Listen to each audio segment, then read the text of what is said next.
E aí tinha a possibilidade de morar na Argentina treinando lá. Perfeito. Porque eu tenho família lá na Argentina. E nessa época a Argentina era forte no tênis. Era no Abadian, Coria, grandes jogadores, o tênis estava fortíssimo lá.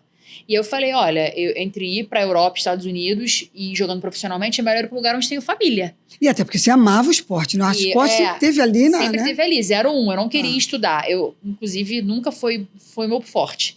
Eu queria era fazer esporte, eu queria era jogar.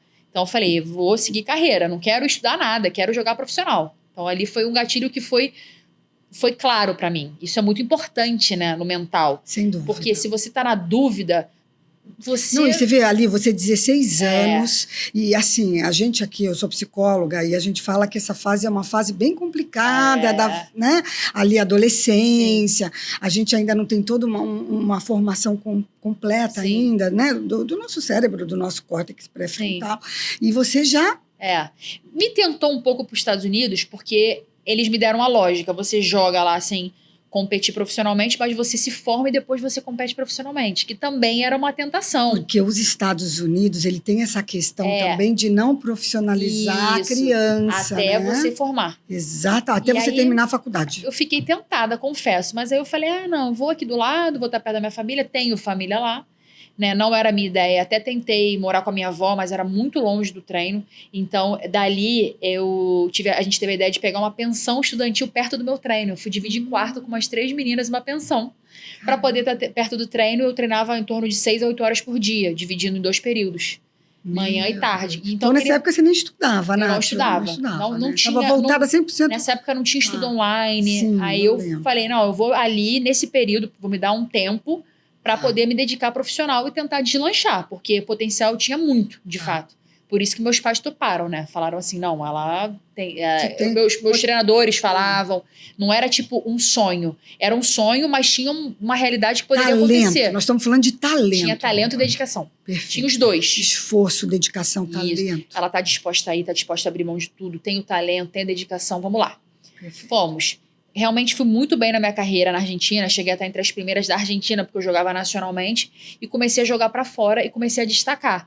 Então, até os 20 eu fui destacando, cheguei a estar 400 do mundo. Nossa, que foi um ranking na época muito bom, porque era muito difícil jogar torneio, eu viajei muito, o mundo inteiro nessa fase. E aí, aos 19, eu vim de férias pro Brasil, 3 anos depois só, e conheci o futevôlei mais a fundo, já tinha tido pouco contato, e meu irmão, a gente morava perto da praia, me levou para jogar, eu amei. 19 anos, guarda essa data. E aí, quando eu amei o futevôlei, eu voltei pro Rio e fiquei com isso na cabeça, mas foi. Um ano... Voltou pra Argentina. Aí voltei pra Argentina. Isso, mais 1 ano, tudo bem. Aí, nesse segundo ano, eu me lesionei e tive que voltar pro Brasil por uma lesão que demoraria 6 meses para tratar. Então, aos 20, eu voltei pro Brasil. Fiquei lá 4 a 5 anos, foi quase 5 anos de Argentina. E quando eu voltei a tratar no Brasil, e eu tratei, eu voltei a jogar tênis, mas eu fiquei com um pezinho no futevôlei. Porque eu, de fato, já tinha me encantado. Ali o futevôlei, mas ele era uma coisa mais assim, era o teu lazer, era o teu prazer. Isso. Eu não tinha... Né? O tênis era aquela coisa... Era a né? carreira. Isso, era a carreira. Né? Tanto que eu arrumei um centro de treinamento no Rio para ficar. Eu já falei, não, agora deu de Argentina. Já tinha mais tênis no Brasil. Eu falei, vou ficar aqui perto da minha família e vou treinar aqui para tentar mais a minha carreira no tênis aqui. E quando eu tinha a possibilidade, eu jogava futevôlei. Porque eu já tinha gostado. O atleta é muito engraçado. Não. Atleta vai se divertir. Exato. Vai pro esporte. Pro esporte, exatamente. Maravilhoso isso. E aí eu jogava de hobby futevôlei, continuei no tênis, só que passou 1 ano e meio ali no Brasil, depois da minha lesão passaram 6 meses, mas 1 ano no Brasil treinando, meu mental começou a cair. Rio de Janeiro, que realmente é difícil, muita família, amigos, né? Aí o meu mental começou a descer e também não estava tendo o resultado que eu esperava. Então você ficou um pouco abalada, porque no tênis, que era uma coisa que você investiu, que você acreditou e batalhou, os resultados não eram o que você criou. Não estava conseguindo ter mais grandes resultados como eu gostaria. 21, ficando mais velha, mais mulher, não tinha mais 16, né? Você entra naquela fase assim, poxa, será que eu vou ter futuro nisso? Será que vai ser a longo prazo? Porque tem uma carreira curta o tênis, vai até os 30.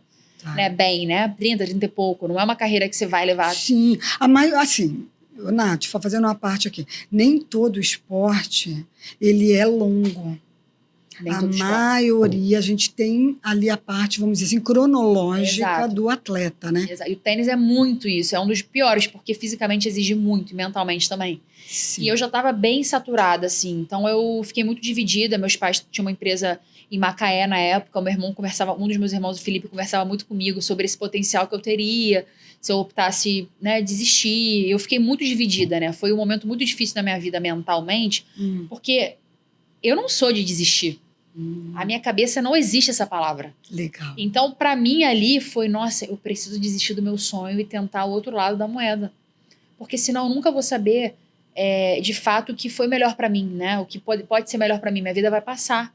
E eu não tô vendo muito a perspectiva aqui. Financeiramente era caro o tênis, eu ia ter que morar na Europa, ia ter que viajar muito, não tinha uma base muito boa lá. Tipo, tinha trocado de treinadora na época. Então, assim, passei por excelentes treinadores, né? Inclusive, se eles verem aqui, tipo, só agradecer. Mas, de fato, eles sabem que para dar um pulo, um salto, era muito difícil naquela época no Brasil. Até hoje, Nath, mas o hoje tênis... tá melhor. Mas tudo bem, mas até hoje é custoso. É custoso e não tem muitos lugares tão bons, entendeu? Sim. E olha que eu treinava em excelentes lugares. Com Pardal, com pessoas Joana Cortez, pessoas super renomadas que são do meio, com excelentes profissionais. E mesmo assim eu tava desmotivada. E na dúvida do que eu fazia. Se eu seguia, se eu dedicava o meu tempo, a minha energia para isso. E eu fiquei tentada, a minha mãe também queria que eu ficasse, já meu pai não. E eu falei, não, eu acho que eu Mas quando teu pai falava assim, não fica no tênis, qual que era a ideia também? Meu pai não falava, meu pai queria que eu escolhesse, né? Mas ele deixava entender que ele gostaria. E minha mãe falava, minha filha, você te faça a cirurgia que você quer, você fica aqui, você escolhe com calma, porque meus pais, graças a Deus, naquela época estavam muito bem financeiramente para poder eu trabalhar na empresa deles e eu ter um suporte, né? E também a questão do estudo, né? Eu queria fazer uma faculdade, ter também essa base que acabou que, como eu não fui para os Estados Unidos, eu não tinha. Entendi. E todo mundo da minha idade ali formando e tal na faculdade, eu ali decidindo o que eu fazia na vida. Você entrou meio que numa crise existencial nesse momento. Você descreveu, foi uma crise existencial de 21 para 22 anos. E ali eu falei, nossa, o que eu faço da minha vida, né? E aí acabou que com esse amor ao futevôlei também, que eu vi uma forma de seguir algum hobby, esporte ali no meio, eu não via uma perspectiva como foi alcançada hoje, eu falei, quer saber, eu vou tentar. Às vezes eu me arrependo e volto, sei lá, eu vou tentar. E aí Nós estamos falando de alguns anos para trás, né? Sim, estamos falando de quase 15 anos atrás. Olha isso, gente. Futevôlei naquela época também era muito... Início, muito né? início, muito início. Tipo, era realmente assim...